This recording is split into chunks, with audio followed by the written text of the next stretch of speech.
১৫০০ বছর হয়ে গেল বিশ্বনবী সাল্লাল্লাহু আলাইহি সাল্লামের চলে যাওয়া। এই ১৫০০ বছর পরে এখন এই সময়তে কেউ যদি আবু জেহেল মার্কা লোক হতে চায়, ওর জন্য কি এই জমিনে কোরআন প্রতিষ্ঠা হওয়া আটকে থাকবে? জোরে বলেন, আটকে থাকবে?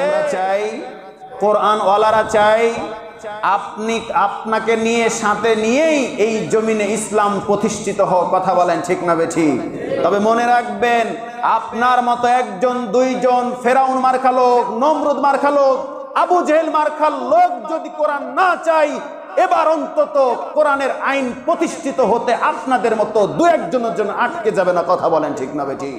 কোরআনের নূর, কোরআনের আলো চতুর্দিকে যেভাবে জয়গান মানে শুনতে পাচ্ছি, কোরআনের সংবিধান, কোরআনের আইন সংসদে কায়েম হবেই হবে।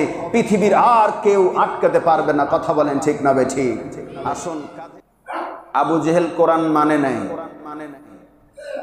ওর না মানাতে কি ইসলাম ওই সমাজে প্রতিষ্ঠিত হতে ত্রুটি ছিল? আবু জেহেল মানে নাই ওই সময়তে কোরআন রাসূল সাল্লাল্লাহু আলাইহি সাল্লামকে, সেক্ষেত্রে দিন প্রতিষ্ঠার জন্য আটকে যায়নি, কোরআন প্রতিষ্ঠিত হয়েছে। তারপরে মুসা আলাইহিস সালামের সময়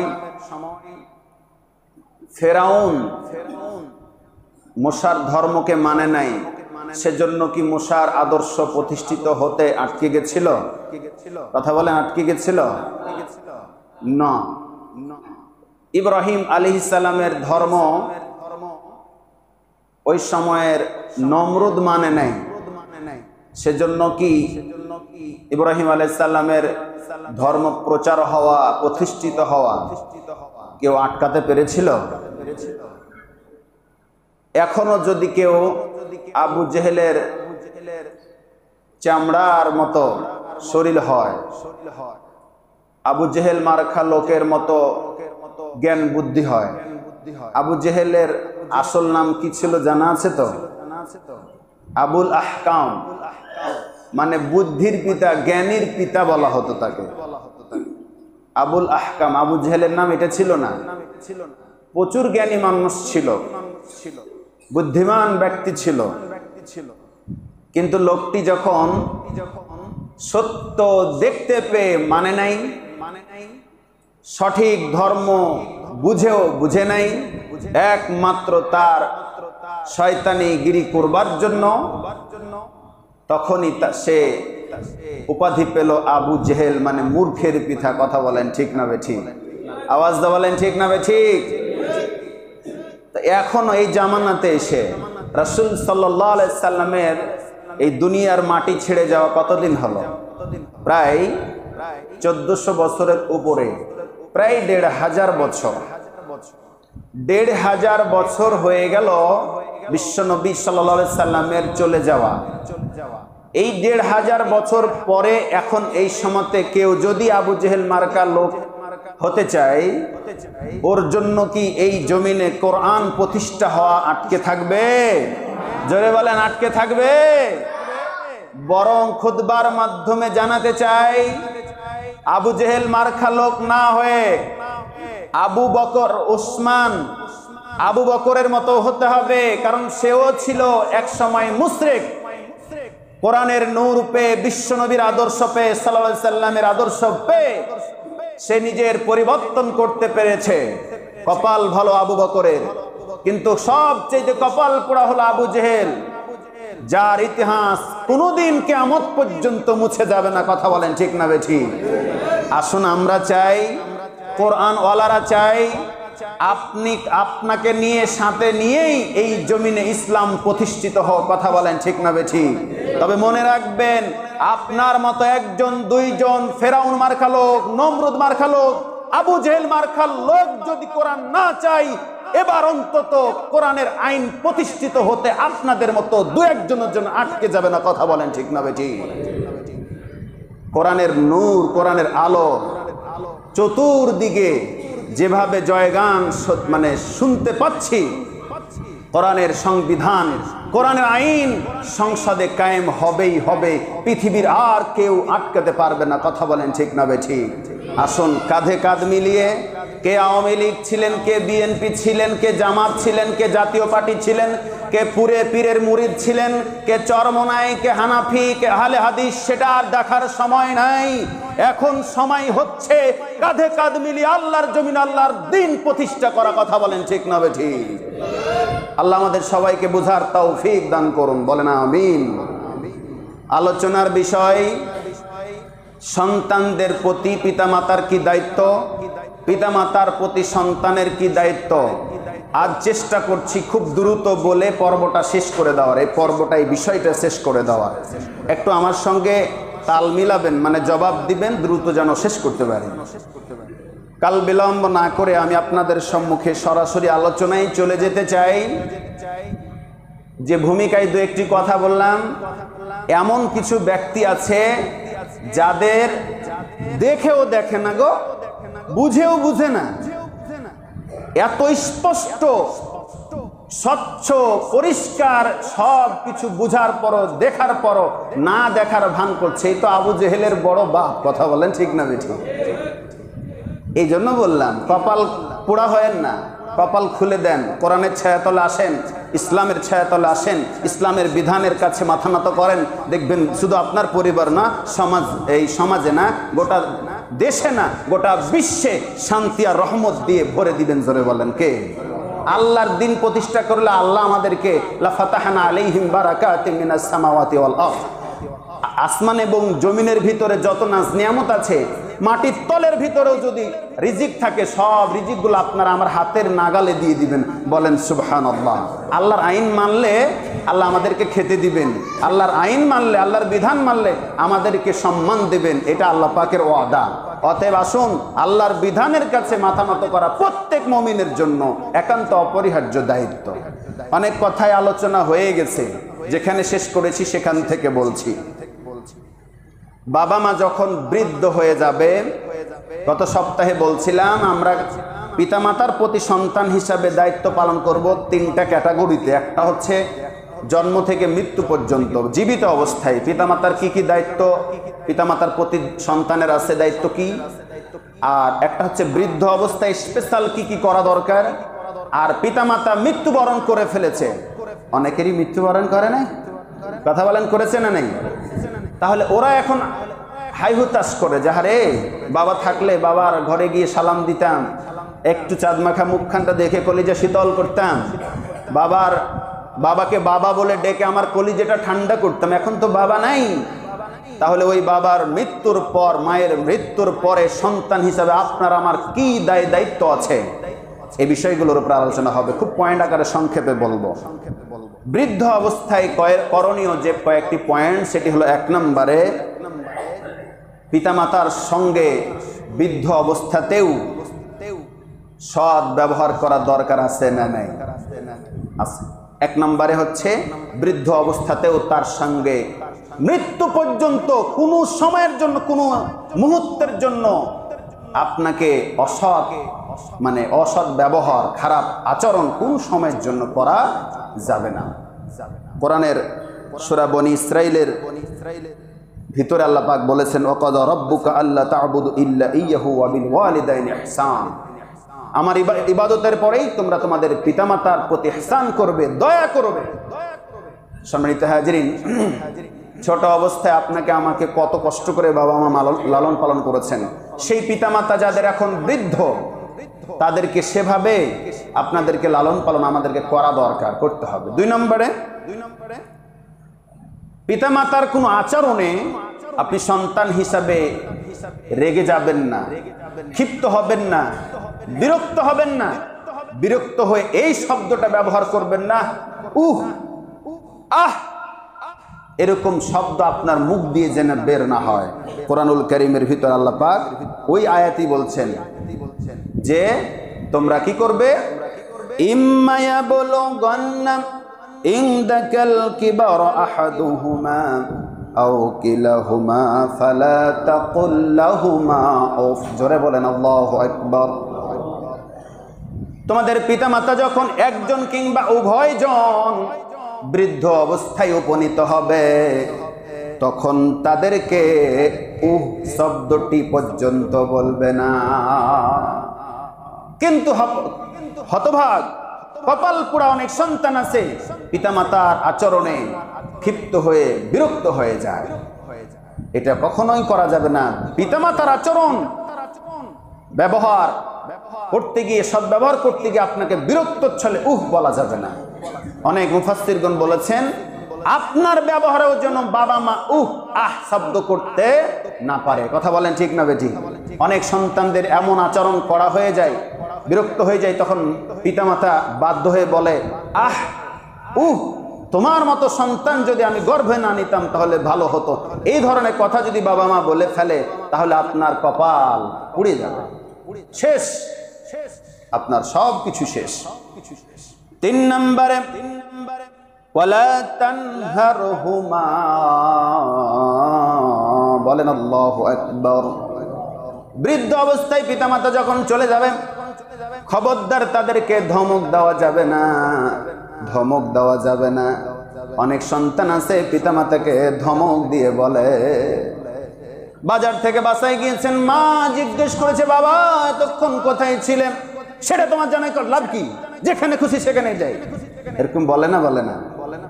আমার হয় না, কিন্তু অনেক সন্তানেরা বলে। শুধু কি তাই, আপনি বাসা থেকে বের হচ্ছেন, বাবা বৃদ্ধ অবস্থায় শুয়ে আছে, আপনার প্রতি এতটা ভালোবাসা পিতামাতা রয়েছে, সেই জন্য হয়তো জানতে চাচ্ছে বাবা কোথায় যাবা। সন্তান বিরক্তি হয়ে বলে, সেটা তোমার জেনে লাভ কি, আমার যেখানে খুশি সেখানে যাই। খবরদার ধমক দিয়ে কোনোভাবেই কোনো কথা বলা যাবে না।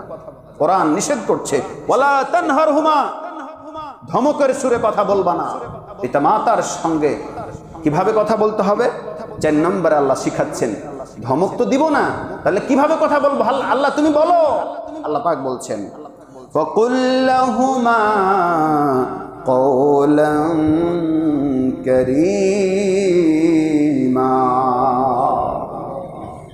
নরম সুরে, ভদ্রতার সুরে, তোমার মুখে যেই পরিমাণ মধু আছে, মিষ্টি ভাষা আছে, সবচেয়ে ভালোবাসার ভাষা আছে, ততটুকু ভালোবাসা মহব্বতের সুর দিয়ে তুমি তোমার পিতামাতার সাথে কথা বলো। জোরে বলেন সুবহানাল্লাহ। আপনার জবান থেকে, মুখ থেকে যত প্রকারের ভালোবাসার সুর আছে, মহব্বতের ডাক আছে, ততটুকু দিয়ে পিতামাতার সঙ্গে কথা বলতে হবে।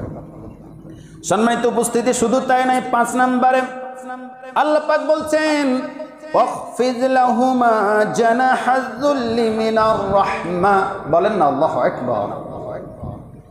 তুমি তোমার পিতামাতার সামনে বিনয় অবনত হয়ে থাকবে, কখনো অহংকার, কখনো গরম, কখনো বিরক্তের ছাপ দেখাবে না, সব সময় বিনয়বনত হয়ে থাকতে হবে। আল্লাহ নিজেই শিখিয়েছেন, আমার ইবাদতের পরে তোমার পিতামাতার সাথে ভালো ব্যবহার করার কথা আমি বলেছি। বিনয় অবনত মানে কিভাবে বোঝায়? এটা মাথা নত নয়, এটা মাথা নত নয় যে মাথা নত করতে হবে। বিনয় অবনত মানে আপনার একটা জিনিস আপনাদেরকে বোঝায়। মুরগি কখনো দেখেছেন তার বাচ্চাকে কিভাবে 2টা পাখা মেল করে ঝড় বৃষ্টি থেকে রক্ষার জন্য বাচ্চাগুলোকে পাখার নিচে, ডানার নিচে করে? এটা কি কখনো দেখেছেন? দেখেছেন? তাহলে আপনার জন্য যথেষ্ট, উদাহরণটা আপনার বুঝার জন্য সহজ হবে। একটা মুরগি তার বাচ্চাগুলোকে শকুনের হাত থেকে বাঁচার জন্য, সেটা হতে পারে শিয়াল কি অন্য কোনো হিংস্র প্রাণী হতে পারে, অথবা ঝড় বৃষ্টি চলে এসেছে, এরকম পরিস্থিতি হয়, তখন তার একটা ডাক দেয়, তার ভাষায় ডাকের সঙ্গে সঙ্গে তার বাচ্চাগুলো মায়ের কাছে চলে আসে, সঙ্গে সঙ্গে 2টা পাখা ডানা মেলে দেয়, বাচ্চাগুলো মুরগি মায়ের ডানার তলে এমনভাবে জাপটে মেরে বসে, ঝড় হোক বৃষ্টি হোক অনেক সময় ডানার তলে থাকার কারণে বেঁচে যায়। কথা বলেন ঠিক না ঠিক? মা এবং বাবার সামনে আপনাকে ঠিক এমন ভাবে ডানা মেলে দিতে হবে, এমন ভাবে আপনাকে বিনয়াবনত হবে যাতে করে আপনার দ্বারা কোনো কষ্ট মা বাবা না পায়। কথা বলেন সুবহানাল্লাহ। সম্মানিত হাজিরিন, 6 নম্বরে বৃদ্ধ অবস্থায় 6 এবং শেষ নাম্বার, সর্বশেষ হলো ওয়াকুল লাহুম ওয়াকুর রাব্বিরহামহুমা কামা রাব্বায়ানি সগীরা। আল্লাহু আকবার। আল্লাহ পাক বোঝালেন, দেখালেন, শোনালেন, হে দুনিয়ার সন্তানেরা শুনে নাও, যখন তোমার বাবা মা বৃদ্ধ অবস্থায় চলে যাবে তাদের জন্য দোয়া করবে। সেই দোয়াটার ভাষা আল্লাহ শিখিয়ে দিয়েছেন, রব্বিরহামহুমা কামা রাব্বায়ানি সগীরা। হে আল্লাহ, হে আমার রব, ছোটবেলায় আমাকে যেমন আমার পিতামাতা স্নেহের কোলে লালন পালন করেছে, রব্বে কারিম তুমি তোমার স্নেহের কোলে তাদেরকে লালন পালন করো। আপনার স্নেহের কোল কিন্তু যখন পিতামাতা বৃদ্ধ হয়ে যাবে, যতদিন জীবিত থাকবে ততদিন আপনার জন্য স্নেহের কোল হচ্ছে পিতামাতার জন্য। কথা বলেন ঠিক না বেঠিক? এছাড়ার উপায় নাই, তাদের শক্তি নাই, সামর্থ্য নাই। হয়তো আপনার জন্য গাড়ি বাড়ি সব করে দিয়ে গেছে, এখন শক্তিহীন হয়ে যাওয়ার কারণে আপনার উপরেই এখন নির্ভরশীল। এজন্য আপনাকে রহমতের কোলটা বিছিয়ে দিতে হবে যতদিন বেঁচে থাকবে। আর মৃত্যুর পরে আপনার এই দোয়াটাই কাজে লাগবে, আল্লাহ তুমি তোমার রহমতের কোলে লালন পালন করো। বলেন সুবহানাল্লাহ। এই হচ্ছে বৃদ্ধ অবস্থায় 6টি পয়েন্ট শর্তে পালন করার মাধ্যমে আপনি আপনার পিতামাতার সঙ্গে হক আদায় করতে পারবেন। পারবেন না, একটু হলো চেষ্টা করুন। সম্মানিত হাজিরিন, এবার পিতামাতা মৃত্যুবরণ করার পরে সন্তান হিসাবে আপনি আমি কি দায়িত্ব পালন করব, সেটা হলো 1 নম্বরে মাতা পিতার জন্য দোয়া করতে থাকতে হবে। শুধু রব্বিরহামহুমা কামা রাব্বায়ানি সগীরা এটাই দোয়া নয়, আরো অনেক দোয়া আছে। আপনি চাইলে আরো দোয়াগুলো শিখে নিয়ে পড়তে পারেন। যেমন আরেকটা আপনাদেরকে শোনাই, যেহেতু সময় স্বল্পতা। রব্বানা গফিরলি ওয়া লিওয়ালিদাইয়া ওয়া লিল মুমিনিনা ইয়াওমা ইয়াকুমুল হিসাব। বলেন আল্লাহু আকবার। আপনি দোয়া করতেছেন, এই দোয়াটা যে কতটা গুরুত্বপূর্ণ অর্থটা শুনলে আরো বেশি বুঝতে পারবেন। আপনি দোয়া করছেন, হে আমার রব, হে আমার প্রতিপালক, আমার পিতা মাতা এবং সকল মুমিনদেরকে তুমি কিয়ামতের দিন মাফ করে দিও। সুবহানাল্লাহ বলেন। এর চাইতে শ্রেষ্ঠ দোয়া আর কি হতে পারে? আপনি নিজে দোয়া করতেছেন, রব্বানা গফিরলি ওয়া লিওয়ালিদাইয়া ওয়া লিল মুমিনিনা ইয়াকুমুল হিসাব। আমার পিতামাতাকে এবং সকল মুমিনদেরকে কিয়ামতের দিন মাফ করে দিও, হিসাবটা সহজ করে দিও। বলেন সুবহানাল্লাহ। তাহলে আমরা 2টা দোয়ার কথা বলি, রব্বিরহামহুমা কামা রাব্বায়ানি সগীরা, আর এই দোয়াটা আমরা বলার চেষ্টা করব। সম্মানিত উপস্থিতি, 2 নম্বরে পিতামাতা মৃত্যুর পরে সন্তান হিসাবে আপনি যা করবেন, দান সদকা করার দরকার আছে না নাই? দান সদকা করতে হবে। যদি বলেন কিভাবে করব বা কোথায় আপনি পেলেন যে দান সদকা করতে হবে, সহিহ মুসলিমে 2373 নম্বর হাদিস, হযরত আয়েশা সিদ্দিকা রাদিয়াল্লাহু তাআলা আনহা থেকে বর্ণিত হাদিস।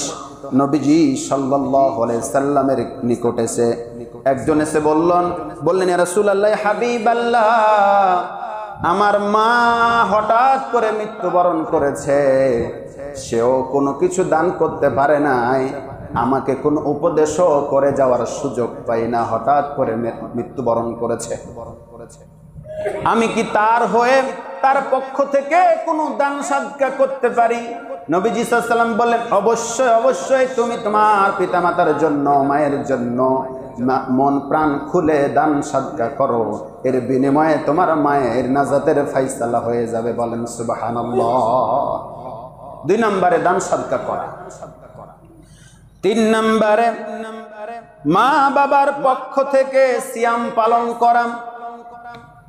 কোনো মা কিংবা কোনো বাবা যদি রমজান মাসের রোজা না রেখে মৃত্যুবরণ করে দেয়, কিংবা অজীব রোজা যদি না করে মৃত্যুবরণ করে, কিংবা কোনো মানতের রোজা কাজা রেখে মৃত্যুবরণ করে, আপনি সন্তান হিসাবে মেয়ে হন অথবা ছেলে হন, সন্তান বললেই হবে।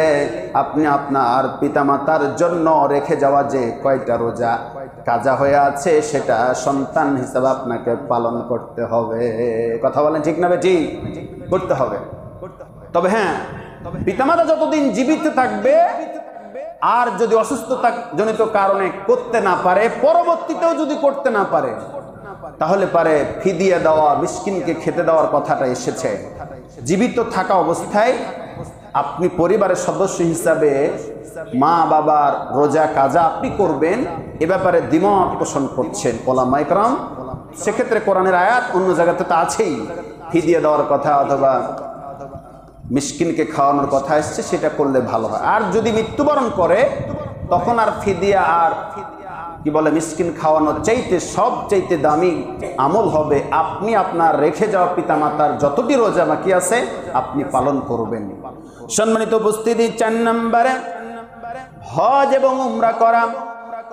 যদি আপনার পিতামাতা নিয়ত করে ফেলে আমি এবার হজে যাব কিন্তু হজ করতে পারলো না, তাহলে সন্তান হিসাবে ওই হজটা আপনার করে ফেলা উচিত। মানে সহিহ বুখারীর হাদিস 1852 নম্বর হাদিস।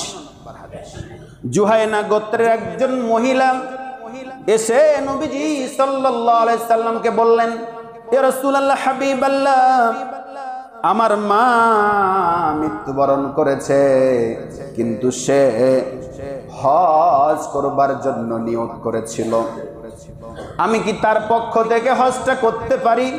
নবীজি সাল্লাল্লাহু আলাইহি সাল্লাম বলেন, অবশ্যই তুমি হজটা করতে পারো। তোমার মা যদি কোনো ঋণ রেখে মৃত্যুবরণ করত, তুমি তোমার মায়ের সন্তান হিসাবে সেই ঋণটা কি পরিশোধ করতে না? করতাম কিনা বলেন? তাহলে মায়ের ঋণ থাকলে, যেমন বাবার ঋণ থাকলে মৃত্যুবরণ করলে ঋণ পরিশোধের দায়িত্ব নেয় সন্তানেরা, ঠিক তেমনি হজ বা উমরা করার নিয়ত যদি করে ফেলে আপনার সামর্থ্য থাকলে আপনাকে অবশ্যই যাওয়া উচিত।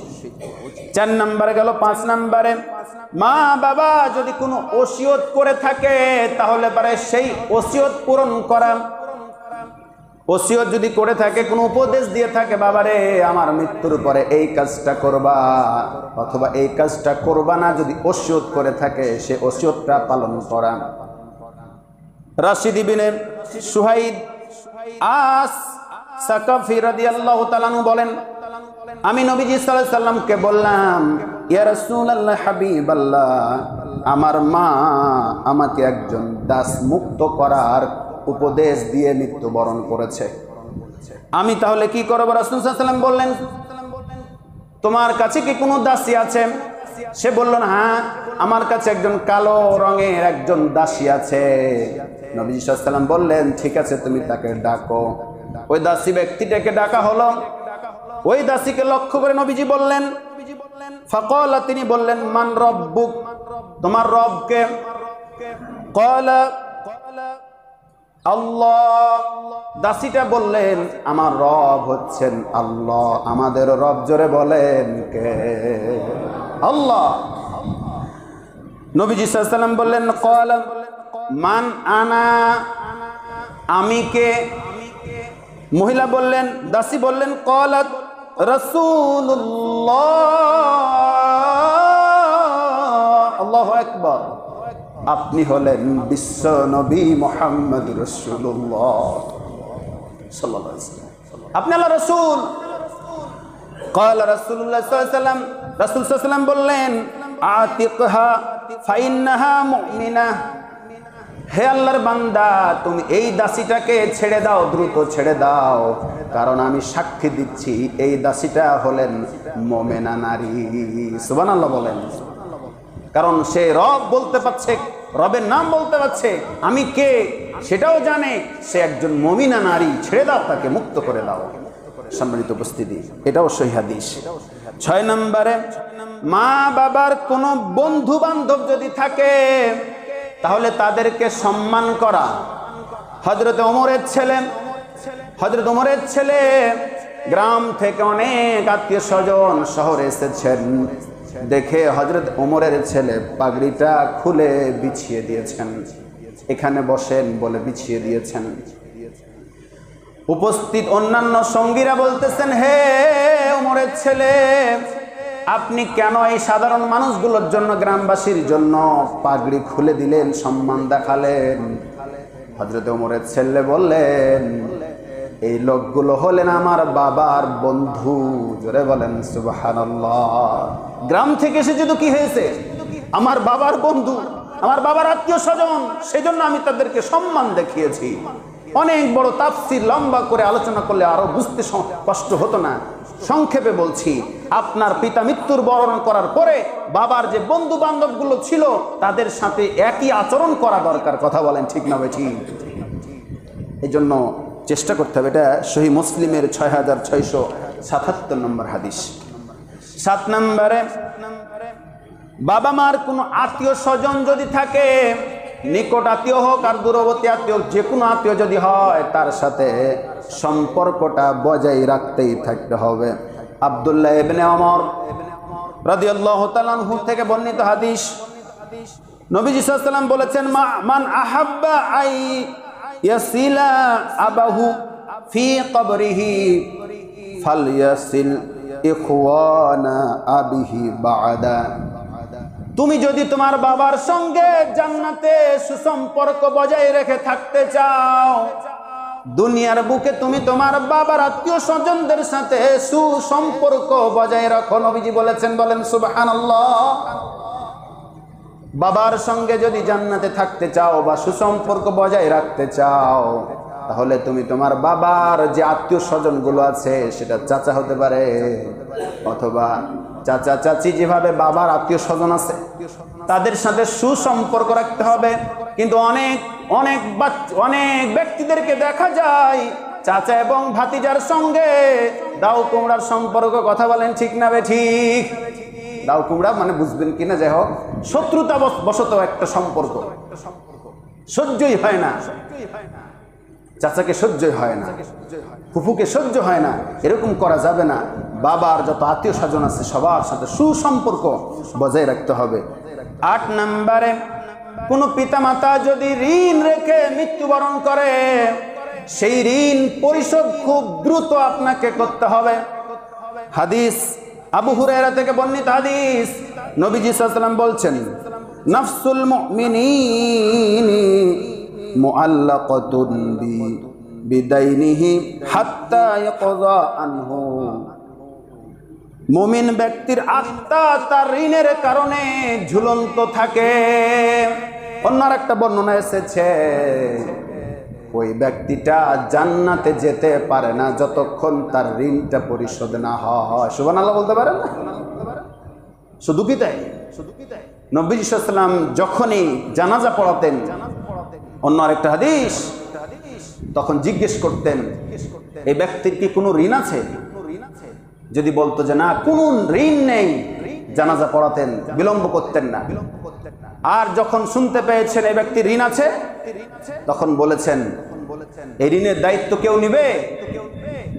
জবাব যদি না আসতো, নবীজি হেঁটে চলে যেতেন, জানাজা পড়াতেন না। এরকম একটা ঘটনা, এক ব্যক্তি মৃত্যুবরণ করেছে ঋণ রেখে। ঋণ পরিশোধের জন্য আত্মীয় স্বজন কেউ আশাড়া দিচ্ছে না। একজন ধনাঢ্য ব্যক্তি হোক আর যে কোনো একজন সাহাবী দাঁড়িয়ে বললেন, ইয়া রাসূলুল্লাহ, আমি কথা দিচ্ছি যত ঋণ আছে ব্যক্তির, মৃত ব্যক্তির সব পূরণ করবো আমি। সুবহানাল্লাহ বলে। নবীজি দায়িত্ব নিলেন, জানাজা পড়ালেন। জানাজা পড়ার পরে 24 ঘন্টা যেতে না যেতে, এত কর্মব্যস্ত নবী সাল্লাল্লাহু আলাইহি ওয়াসাল্লাম, রাষ্ট্রীয় কাজ, পারিবারিক কাজ, সমাজের কাজ সব ফেলে দিয়ে 24 ঘন্টা যেতে না যেতে যে দায়িত্ব নিয়েছিল ঋণ পরিশোধ করবার, ওই ব্যক্তির বাড়ি চলে গেছে। বলছেন, কি ব্যাপার? কালকে যার জানাজা পড়ালাম ওই ব্যক্তিটার ঋণ পরিশোধ করার কথা তোমার ছিল না, করনি যে? বলছি, রাসূলুল্লাহ, আমি কথা যখন দিয়েছি কথার বরখেলাপ হবে না, প্রস্তুতির অভাবে আমি হয়তো দিতে পারি নাই, দিয়ে দিব। 2 দিন চলে গেল, পরিশোধ হয় নাই। 3য় দিনে বলা হলো যে তুমি আজকের মধ্যে ঋণ পরিশোধ করবা।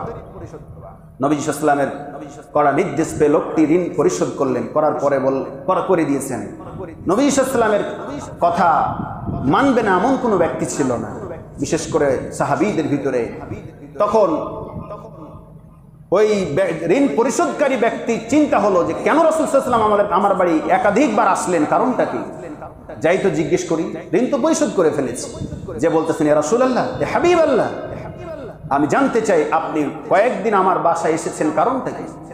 তখন নবী সাল্লাল্লাহু আলাইহি ওয়াসাল্লাম বললেন যে মুমিন ব্যক্তির আত্মা ঝুলন্ত অবস্থায় থাকে যতক্ষণ তার ঋণ পরিশোধ না করা হয়। ওই ব্যক্তি ঋণ পরিশোধ না করার জন্য তার আত্মাটা ঝুলন্ত অবস্থায় ছিল, আর আমি বিশ্বনবী সব কিছু টের পাচ্ছিলাম। বলেন সুবহানাল্লাহ। এজন্য 8 নম্বরে ঋণ পরিশোধের ব্যবস্থা করতে হবে সন্তান হিসেবে আপনাকে। আমাদের উচিত সব সময় নগদ খাওয়া, বাকি খাওয়ার অভ্যাসটা ত্যাগ করা উচিত। কখন কোন মুহূর্তে যে আল্লাহ দম নিয়ে নিবে কেউ আমরা জানি না। সবসময় ঋণ মুক্ত জীবন গঠন করে আমাদের চলা উচিত। 9 নম্বরে কাফারা আদায় করা। বাবা মার কোনো যদি ভুল থাকে, সহিহ মুসলিমের হাদিস 4360 নম্বর হাদিস, আগেরটাও ছিল ইবনে মাজাহ নাসাই শরীফের হাদিস। এখন যেটা বলতেছি কাফারা আদায় করা। কোনো পিতামাতা যদি ভুলবশত কোনো আমল করে ফেলে, ভুলের কাজ, পাপের কাজ করে ফেলে, আর মাপ চাইতে না পায়, মৃত্যুবরণ করে, ওই বাবা মার রুহের মাগফিরাতের জন্য কাফারা আদায় করে দিতে হবে। 10 নম্বরে স্পেশালি আল্লাহ পাকের কাছে ক্ষমা চাওয়া বাবার হয়ে। বাবা মা এরাও মানুষ ছিল, ভুলের ঊর্ধ্বে নয়, ভুল করতে পারে মাঝে মাঝেই কিংবা প্রতিনিয়ত। সন্তান হিসাবে রব্বে কারিমকে বলবেন, আল্লাহ আমার বাবা মা মৃত্যুবরণ করেছে, দুনিয়ার জীবনে কোনো ভুল ত্রুটি যদি করে থাকে তার হয়ে আমি ক্ষমা চাচ্ছি, তাদেরকে ক্ষমা করে দেন। এরকম কথা যদি বলতে পারেন, আল আদাবুল মুফরাদের হাদিসে এসেছে, নবীজি সাল্লাল্লাহু আলাইহি ওয়াসাল্লাম বলেন, আবু হুরায়রা থেকে হাদিস বর্ণিত, তুরফাউ লিল মাইতি বাদাল মাউতি দারাজাতুহু ফায়াকুল আইয়ু রাব্বি আইয়ু শাইইন হাযিহি ফায়ুকাল ওয়ালাদাকাস্তাগফার লাক। নবীজি সাল্লাল্লাহু আলাইহি ওয়াসাল্লাম বলতেছেন, ওই মৃত ব্যক্তি মানে বাবা আল্লাহর সামনে দাঁড়িয়ে গিয়ে বলবে, হে আমার রব, হে আমার আল্লাহ, এত সম্মান এত মর্যাদা আমল তো আমি করে আসি নাই, কেন আমি কবরের ভিতরে এত সম্মান পাচ্ছি, এত মর্যাদা পাচ্ছি, এত সম্মান পাচ্ছি? তখন ওই বান্দাকে আল্লাহ পাক বলবেন, তোমার কলিজার টুকরা সন্তানকে মানুষের মতো মানুষ বানানোর কারণে সে তোমার পক্ষ হয়ে আমার কাছে প্রতিনিয়ত ক্ষমা চাচ্ছে, এজন্য আমি তোমার মর্যাদা বাড়িয়ে দিয়েছি। বলেন সুবহানাল্লাহ। সন্তানকে সুশিক্ষায় শিক্ষিত করুন, আদর্শ দ্বীনি ইলম দেন। এই সন্তান আপনার পক্ষ হয়ে আল্লাহ পাকের কাছে মাপ চাইবে, তখন আপনার মর্যাদা আরো বেশি কবরের ভিতরে বাড়িয়ে দিবেন। জোরে বলেন কে? আল্লাহ সুবহানাহু ওয়া তাআলা। সম্মানিত উপস্থিতি, 11 নম্বর, কোনো মানত করে থাকলে, ইচ্ছা করে থাকলে সেই ইচ্ছাটা পূরণ করে যেতে হবে। 12 নম্বর, মা বাবার ভালো কাজসমূহ জারি রেখে যেতে হবে। অনেক মা বাবাকে দেখতে পাওয়া যায়, বাবাদের দেখতে পাওয়া যায় মসজিদের সাথে ভালো সম্পর্ক, মাদ্রাসার সাথে ভালো সম্পর্ক, দিনী প্রতিষ্ঠান, ভালো ভালো কাজের সাথে সম্পর্ক। যখনই ওর বাবা মৃত্যুবরণ করে আর ওই মাদ্রাসায় আসে না, তারপরে দিনী প্রতিষ্ঠানে যায় না, দিনী প্রতিষ্ঠান বানায় না, ভালো কাজের সাথে সন্তান নেই, এরকম করা যাবে না। বাবা যেমন ভালো কাজ করে করে সমাজে ভালো কাজ করতেছিল, সেই রকম কাজ আপনাকে হালটা বহালটা ধরে রাখতে হবে। তাহলে লাভটা কি? মান দাল্লা আলা খায়রি ফালাহু মিসলু আজরি ফাইলহি। নবীজি সাল্লাল্লাহু আলাইহি ওয়াসাল্লাম বলেছেন, যদি কোনো ব্যক্তি ভালো কাজের সূচনা করে যায়, স্টার্ট করে যায়, ওই ব্যক্তি মৃত্যুবরণ করার পরে তার সন্তানেরা যদি সেটা ধরে রাখে, ওই ব্যক্তিদেরকে পরিপূর্ণ সওয়াব তার আমল নামায় লিখে দেওয়া হবে। বলেন সুবহানাল্লাহ। কোনো প্রকারের কমতি হবে না। এজন্য বাবা মা যদি মাদ্রাসা মসজিদের সাথে সম্পর্ক থাকে, সন্তান আপনারা আমরা যারা আছি এটাকে অ্যাভয়েড করা যাবে না, ঘৃণা করা যাবে না, সেগুলোর সাথে আপনাকে আমাকেও থাকতে হবে। 13 নম্বর, কবর জিয়ারত করতে হবে। একটা সময় নবীজি কবর জিয়ারত করতে নিষেধ করেছিলেন, কিন্তু কি সৌভাগ্য, আল্লাহর পক্ষ থেকে নির্দেশ এসেছিল, হে রাসূল আপনি আপনার মায়ের কবরটা জিয়ারত করেন। বলেন সুবহানাল্লাহ। নবীজি সাল্লাল্লাহু আলাইহি ওয়াসাল্লাম বলেন, আমি আপনাদেরকে আগে কবর জিয়ারত করতে নিষেধ করতাম, কিন্তু এখন আর নিষেধ করি না। আমার আল্লাহ আমাকে জানিয়েছে আমার মায়ের কবর জিয়ারত করতে, আমি মায়ের কবর জিয়ারত করেছি, সুতরাং তোমরাও জিয়ারত করো। আর এজন্য জিয়ারত করবে, কবরের পাশে গেলেই আখিরাতের কথা স্মরণ করিয়ে যায়। কথা বলেন ঠিক না বেঠিক? তিরমিজির 1054 নম্বর হাদিস। 14 নম্বরে, কোনো পিতামাতা যদি ওয়াদা করে থাকে, ওয়াদা পূরণ করতে পারে নাই, মৃত্যুবরণ করেছে, সে ওয়াদাও পূরণ করতে হবে। বনি ইসরাইলের 34 নম্বর আয়াত আল্লাহ পাক বলেন, ওয়াউফু বিল আহদি ইন্নাল আহদা আলা মাসউলা। আল্লাহু আকবার। আল্লাহ পাক বলেন, তোমরা ওয়াদা পূরণ করো, কারণ ওয়াদার ব্যাপারে তোমাদেরকে ছাড় দেওয়া হবে না। যে যেটা ওয়াদা করেছেন সেই ওয়াদা পূরণ করবেন, যদি না করেন কিয়ামতের দিন আল্লাহর কাছে জবাবদিহি করতে হবে, কেন এই ওয়াদা করেছিলে আর কেন পূরণ করো নাই। কথা বলেন ঠিক না ভাই? ঠিক, ওয়াদা পূরণ করতে হবে। 15 নম্বর, কোনো গুনাহের কাজ যদি ভুলবশত বা কোনো কারণে চালু করে রেখে চলে যায় পিতামাতা, পরবর্তীতে দেখতেছেন এটা ভুলের কাজ, গুনাহের কাজ, তাহলে পারে সেই কাজটাকে বন্ধ করতে হবে। এটা অনেক পুণ্যের কাজ। বাবা হয়েছে তো কি হয়েছে, মা হয়েছে তো কি হয়েছে। আমাদেরকে ছোট্টবেলায় দাদা নানিরা শিখাতো, যখন দাঁত উঠতো তখন ইঁদুরের গর্তে দিতে বলতো। আপনাদেরও কি বলতে এরকম? দুটো একটা থাকতে পারে। তো আমরা ভুলবশত দিয়ে এসেছি, তখন হুঁশ জ্ঞান হয় নাই। পরে ভাবতেছি, হারে যে আমার আল্লাহ আকাশ সৃষ্টি করতে বলেন, জমিন সৃষ্টি করতে বলেন, এত কুল কায়নাত সৃষ্টি করতে বলেন, সামান্য আমার দাঁতটা আল্লাহ দিতে পারবেন, এটা ইঁদুরের কাছে চাইতে হবে? তার মানে আমি কি ঘৃণা করব? আমার দাদি শিখিয়ে গিয়েছে, নানি শিখিয়ে গেছে, কি বাবা মা শিখিয়ে গেছে, তার মানে আমি কি তাদেরকে ঘৃণা করব? না, তার পক্ষ থেকে এই ভুলগুলো, সংস্কারগুলো দূর করে দিতে হবে। আর বলতে পারা যাবে না যে খবরদার এগুলো চাইতে হয় না, আমার আল্লাহ এমনিতেই, আল্লাহর কাছে চাইলে আল্লাহ দিবেন। সুবহানাল্লাহ। সর্বশেষ 16 নাম্বার, মা বাবার পক্ষ থেকে মাপ চাওয়া। ধরেন আপনার মা কিংবা বাবা কোনো ব্যক্তির সঙ্গে এমন খারাপ আচরণ করেছে, রাগের বশত, ভুলবশত একজন ব্যক্তিকে কষ্ট দিয়েছেন, কিন্তু সেই কষ্টের জন্য মাপ চাই নাই, মৃত্যুবরণ করেছে। আপনি কলিজার টুকরা সন্তান হিসাবে দৌড়ে যান, আপনার ওই চাচার কাছে যান কিংবা আপনার ভাইয়ের কাছে যান। আপনার বাবা যে ব্যক্তির সঙ্গে দুর্ব্যবহার করেছিলেন, আপনার বাবার আচরণ ওই ব্যক্তিটা যে কষ্ট পেয়েছে, এই কষ্ট পাওয়ার কারণে ওই ব্যক্তি, অর্থাৎ আপনার বাবা মার নামাজ, রোজা, হজ, যাকাত, ব্যবাক নেকির কাজগুলোকে আল্লাহ ডিলেট করে দিতে পারেন। এই জন্য দ্রুত যান, ওই ব্যক্তির সঙ্গে হাতে হাত মিলান, প্রয়োজনে হাত ধরেন, ভুল স্বীকার করেন, বলেন, ও আমার চাচা, ও আমার ভাই, ও গ্রামবাসী, আমার বাবা আপনার সঙ্গে ভুল করেছে, কষ্ট দিয়ে কথা বলেছে, হয়তো সময় পেলে আপনার কাছে মাপ চাইতো, সময় পায় নাই। আমি আমার বাবার হয়ে আপনার কাছে ক্ষমা চাইছি, দয়া করে ক্ষমা করে দেন। এমন নিষ্ঠুর পাপিষ্ঠ নাই যে আপনাকে ক্ষমা না করে পারে। কথা বলেন ঠিক না বেঠিক? আপনার বাবা মারা গেছে, এমন রাগ করে থাকার মতো মুসলমান অন্তত নেই। মাফ করে দিবেন, আপনি একটু দয়া দিয়ে বলেন, আপনাকে মাফ করে দিবেন। যখনই মাফ পাবেন তখন থেকে আপনার বাবা মার যতগুলো নামাজ, রোজার, পুণ্যের কাজ ছিল সবগুলো আল্লাহ কবুল করবেন। এটাও সুনানে আত-তিরমিজি 2428 নম্বর হাদিস। আল্লাহ আমাদেরকে কবুল করুন। পরিশেষে বলতে চাই, তোমার পিতা মাতা জান্নাত জাহান্নাম, এই কথাটা আমরা আগে শুনতাম, হাদিসটি জয়ীফ। তবে কথাটা হাদিসটা জয়ীফ হলেও রাসূল সাল্লাল্লাহু আলাইহি ওয়াসাল্লাম পিতামাতার ব্যাপারে, আল্লাহ পাক পিতামাতার ব্যাপারে অনেক সুন্দর কথা বলেছেন। আমরা এই কথা দিয়ে শেষ করতে চাই না যে পিতামাতা আপনার জান্নাত কিংবা জাহান্নাম, তবে অবশ্যই আমার পিতামাতা, আপনার পিতামাতা খুবই সম্মানের জিনিস। সেজন্য পিতামাতার জন্ম থেকে মৃত্যুর পরেও আমাদের যে করণীয় কথা বললাম, আমি এবং আপনারা সকলে মিলে এই সুন্দর আলোচনাটা শুনে বাস্তবে জীবনে আমল করতে পারে। আল্লাহ যেন তৌফিক দান করেন। সবাই বলে আল্লাহুম্মা আমিন।